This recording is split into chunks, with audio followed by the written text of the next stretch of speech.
Okay. Yeah, I would like to start with bad news and good news. Okay. Bad news, when preparing the slides, I realized that I want to tell you a lot. So I have many slides, but good news is that there's a coffee break after my presentation, so it doesn't mind that I extend our presentation. You can leave whenever you want. That's fine if you leave. Also, I will go into some research details, so if you do not like that, that's also fine. Yeah, I slightly drifted from the original idea of this presentation, but anyway, we will focus on energy efficiency optimization on a Grace Hopper, which is the EUPEX SDV. I really like the presentation of Antoine presenting the ways of application optimization for the ARM CPU, the Cyber CPU, while we also supposed to have also a GPU accelerated version of that. So there are also optimization for a GPU accelerated code. So I will also speak about the GPUs, not only the CPU. But first of all, energy efficiency, so we must be sure that we are all speaking about the same. So yeah, power consumption and energy is power multiplied by time. Obviously, it's not constantly the same, so it changes in time, and we must sample that and then collect the samples, potentially integrate what's the energy consumption. Typically, in majority of the systems, majority of people in HPC know Intel RAPL or RAPL because it's also in available similar interface in AMD. So there are several power domains in a CPU, and through this interface you can read the energy consumption of a specific areas in the CPU. There's energy accumulation for these. Yeah, not really precise, but anyway, it's was the first case where this was available for majority of users, which is great. Actually, the RAPL is not designed for energy measurement. It's primarily designed for power capping because it's running average power limits. So there's a time window for which it accumulates the power samples, and according to the average power consumption in that window, it adjusts the frequencies of the CPU to keep the overall average power consumption below the specified limit.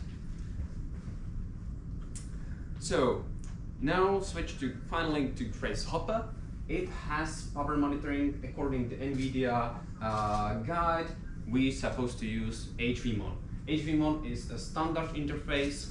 There is just their own implementation exposing the energy or power consumption in these sysfs files. So you can see there is no accumulation of the energy. There is a specific window for which it says in the past there was such a average power consumption. So we must sample them and collect that to have the energy consumption.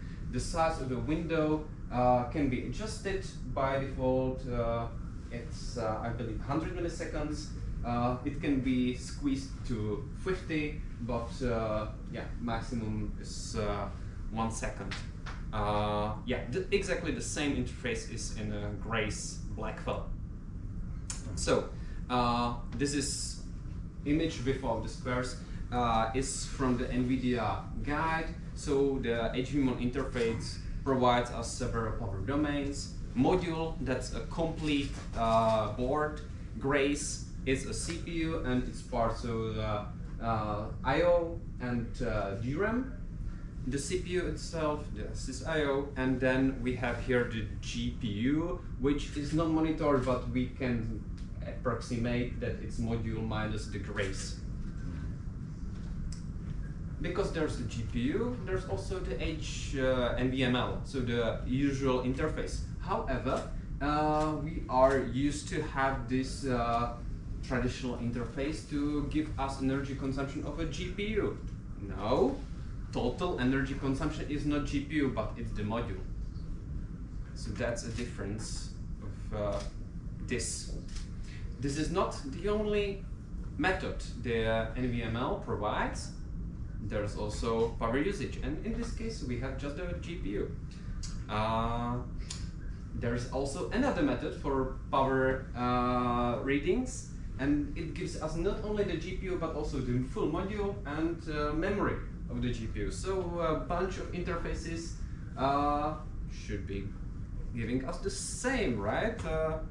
Well, let's see. Yeah, and that was Grace Hopper until now. We should also speak about Grace Superchip, so 2 CPUs in the same node, cause the HVMon is there also available, but no NVML, cause there's no GPU. So we have the Grace CPU sysIO. We may approximate the DRAM, but yeah. So these power domains. Be careful what BIOS version you have if you operate these machines. We spent months stacked on this because if you have old BIOS, NVIDIA has a bug in that, and the majority of the samples will give you 0, which is obviously a mistake. So we were able, thanks to collaboration with Oak Ridge, reach NVIDIA guys, and they confirmed that they had a bug. Yeah, it is that. So we released a fix in the second half of 2020, in May 2024. So any BIOS released in the second half of that year should be fine. So yeah, I really recommend to upgrade your BIOS, which administrators do not like, but yeah, I really recommend. So because of that, we had a delay in releasing our tool, which I will present, and yeah, we released a new version with HVMon support in December past year. So very little time to get some results for this presentation, but anyway, yeah, that was power monitoring. Here about power management. So we can scale the CPU core frequencies. Also, the GPU has a possibility to change the streaming multiprocessor frequency. That is traditional. What's interesting here, the HBM frequency typically is not possible to change. However, the Grace Hopper provides 2 HBM frequencies. One typically high, one quite low. Yeah, you must be sure that you want to switch to low frequency. Probably the 3rd generation of the HBM allows that. Well, I don't know. We'll see. The DRAM GPUs can scale to more variety of frequencies. So then we have a power limit. CPU has its own, obviously GPU its own, and additionally module power limit, which is the combination of the CPU and GPU. And this is slightly tricky because there is automatic power steering. And yeah, it's possible to turn it off if I'm correct, but by default you should expect that it's there. So if you specify a power limit for the CPU, it's upper limit. The automatic power steering may adjust it below that power limit. The same for the GPU. So it automatically shifts the power from one device to another within the module, and yeah, to be more energy efficient. So it may change the frequency of your CPU or GPU despite you do not expect to something like that happen. Now slides about the Merrick runtime system. This is just this one part of the complete Merrick software suite, which we developed. We started the development 10 years ago under the Radix project. So we still follow this methodology, which expects that a complex application has different phases during the runtime. So the it has different needs on the hardware, compute bound, memory bound, it changes in time, and for each region, each phase of the application, the configuration of the hardware can change and without hurting performance of the application while having some power savings. Big advantage of Merrick is we are focusing on variety of hardware domains, hardware power monitoring systems, hardware platforms for tuning also, and this is our current support in the Euro HPC machines. So you can, using Merrick, you can measure in all of the systems with the exception of the Vega, because they do not support that, but we are in a discussion with them. But it's not about the COEs, the presentation. Now it's have a look at Espresso Fem, which is EUPEX application. It was during the past years optimized also for the ARM CPU and also for GPUs. It really has just a single S, not a double. Yeah, developers are thinking about changing the name, so if you have a good idea, just contact us. Highly parallel framework, it's really scalable, using C++ and OpenMP MPI, with the support of CUDA hip SQL also. It's designed for engineering applications, unstructured mesh with millions of elements, and that's the essential of the great scalability, so it can distribute across a high number of resources. And another input is physical parameters and boundary conditions of the input problem. Yeah, using finite element method for solver. So the FETI solver is based on the methods of domain decompositions and using a third-party sparse direct solver. And here the developers focus on single node performance optimization and also porting the ARM and GPU acceleration. Out of that, here I have one more slide. So pretty much they are repeating two main phases. The physical assembler, which constructs the matrices of linear equations, that goes to the FETI solver, which solves the system and provides the solution back to the assembler, which again construct a new set of matrices. The assembler part was improved. They improved the complexity of the kernel which is, they adapt dynamically for the problem, so it helped them to several times speed up the assembler part and the solver. First, they fine-tuned the utilization of the cuBLAS and cuSparse kernels. That again helped them to speed up on GPU processing the FETI solver.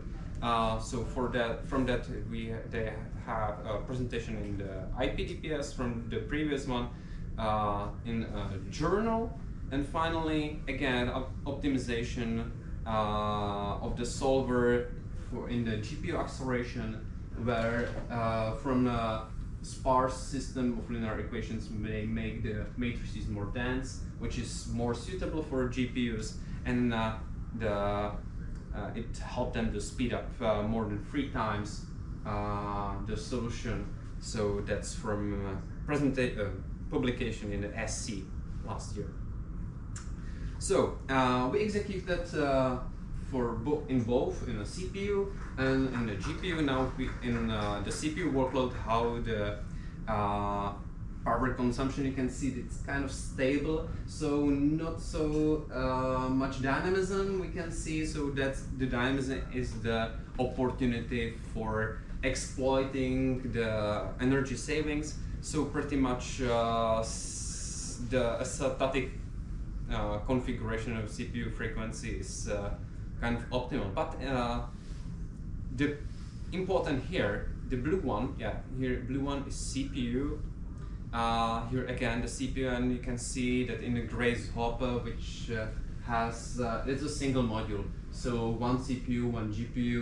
The GPU, despite the power consumption is static, it's still higher than the CPU under the full load, and especially here I have a focus CPU versus GPU, and it's idle power consumption. You can see at the beginning when the CPU starts to do something, the power consumption of the GPU increases about 50 watts.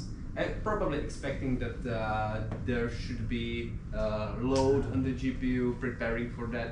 So potentially doing some power management on the GPU, trying to reduce it back to idle. We didn't have a chance yet to have a look at that. Here it is with for a GPU workload. I wanted to say we did some optimizations on the CPU, but overall, because it's the grasshopper, the energy savings is just at 2% without hurting the performance of the application. So we are going to redo the analysis in a grace machine, where it's possible to probably to have from the overall energy savings have a higher impact.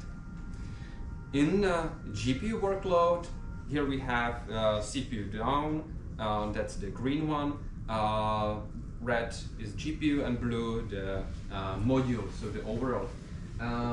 So you again should see how the dynamism is totally different in this case. So more opportunity in this case, and the only issue is the time the GPU needs to apply the new frequency.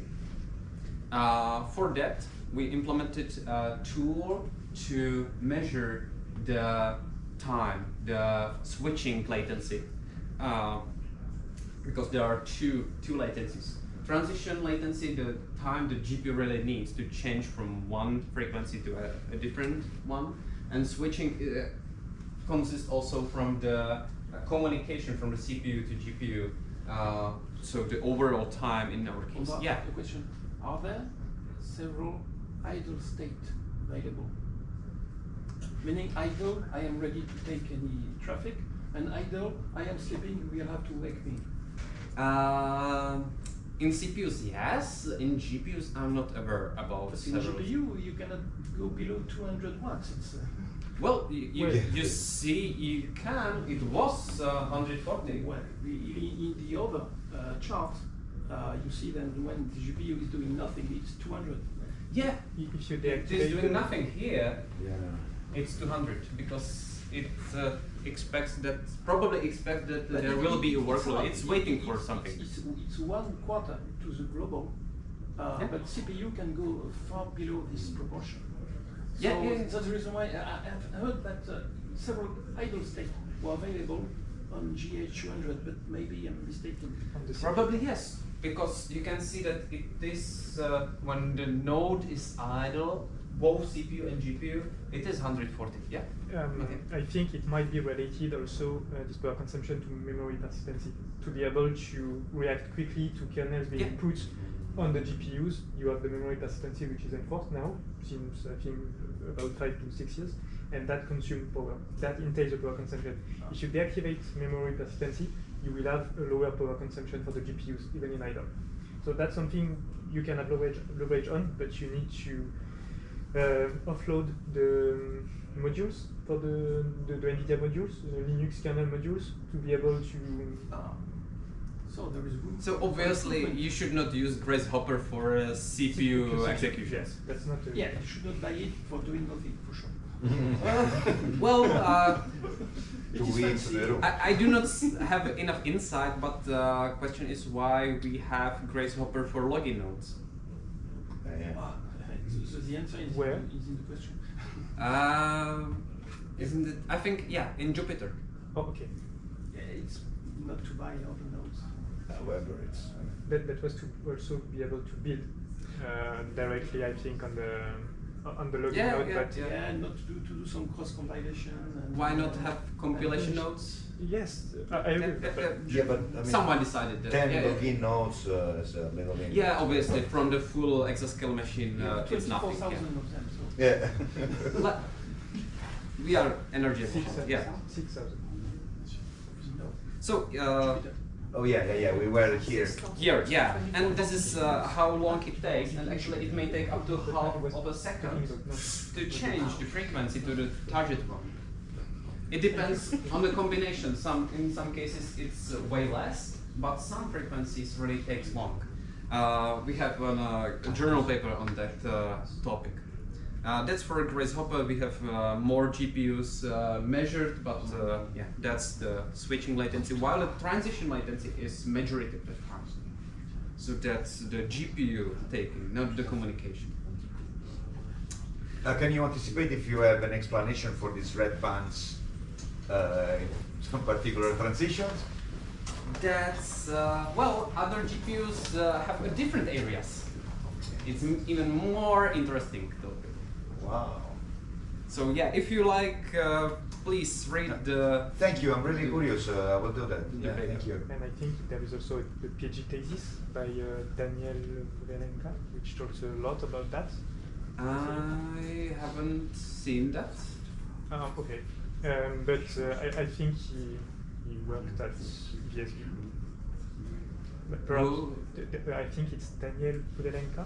Okay, Perhaps so he is in the yes, Velenka, sorry. And the Yeah, PhD, and that's the article, but the PhD thesis is also. yeah, well, It's a he big- just finished his master thesis. Oh, so- master thesis, sorry. Not Yeah, PhD. yeah, Sorry. exactly. Sorry, but I can. Yeah, that's an advice also. You can read also the master thesis, and it's yes. So yeah, this is the one journal Yes. paper we have. So here I have HVMON and NVML power consumption. This is bad news. Mm-hmm. Yes. Here for the GPU, where I must say here HVMON doesn't have the GPU partition. Yeah, so it's the You build it, you compute it. yeah, that's as I showed at the Yes. beginning. So that's some approximation, but this is for a module. NVML and HVMON have both of them has not. Not really matching, yeah, right? Especially at the beginning, you can see it. So, energy measurement of a plain application run, and Wow. which one? Choose. The one you can monitor out of band by, good. by looking at the power consumption of the nodes. You need the sensors to be there. Yeah, We have yeah. it. Yeah, we have it. But, Yeah, we also But- do. but- We also do. But, Yeah, but yeah, I agree yeah. with you. That's Please a share problem. it with us. Yeah, no, that's a problem. Yeah. So, but anyway, maybe it will be just another bullet. Yeah. Exactly. I totally agree with you. So it's several minutes run. Yeah. So it's not just a few seconds. Obviously, it's kilojoules of a single module. Yeah. So.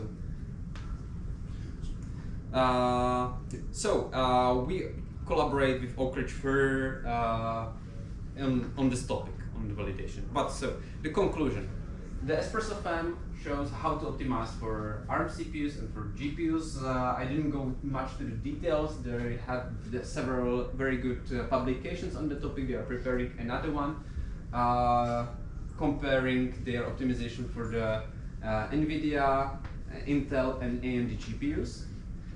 But anyway, despite they improve the energy, the performance of the application, which is the best approach how to improve for energy efficiency. If you really utilize the hardware for its maximum, you are the best energy efficient. there is still potential for improvement, for energy savings. So for the CPU RAM, that's not the best result, especially I believe that's because it's Grace Hopper, not the Grace machine. So it's just 2% for GPU RAM. These are just initial results. I'm sure that we can go better. Now I have 8%. Grace Hopper power monitoring, power management is tricky and needs further validation study. That's the message of my presentation.